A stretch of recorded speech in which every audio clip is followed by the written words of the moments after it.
বছরের পর বছর আপনার ছেলে নামাজ পড়ে না, মেয়ে নামাজ পড়ে না, স্ত্রী পর্দা করে না, এমন কাপুরুষ হলেন কেন? আপনি পারেন না তো না পারলে সংসারটা ছেড়ে দেন না কা? আপনি জঙ্গলে না যাইবেন, সুন্দরবনে যান না কেন? আপনি আফ্রিকার জঙ্গলে যান না কেন? আপনি ওলামায়ে কেরাম থেকে জিজ্ঞাসা করছেন কোনোদিন যে হুজুর আমার ছেলেটা যে নামাজ পড়ে না, আমি আর কি করতে পারি? কয়জনই জিজ্ঞাসেন বলেন? আমার স্ত্রী যে পর্দা করে না, আমি আর কি করতে পারি? না, কেন হু দিত, হু তাবিজ।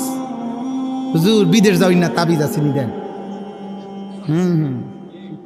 কেন হু দিব, আর কোনো তাবিজ আসেনি, আর কোনো লাল লাল কালি দিয়ে লেখিয়া দোকানের উপরে ঝুলাই দেন হুজুর, এমন একটা তাবিজ লাগাই দেবো, দেন লিখে দেন, কয় টাকা লাগুক লাগুক, ব্যবসা যাতে উন্নতি হয়। চা দোকানে দোয়া করাই দিছে হুজুর, হুজুর দোয়া করে দেন খাস করে।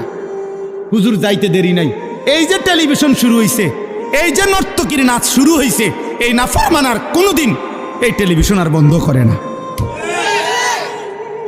হুজুর দিয়ে দোয়া করাই দিছে।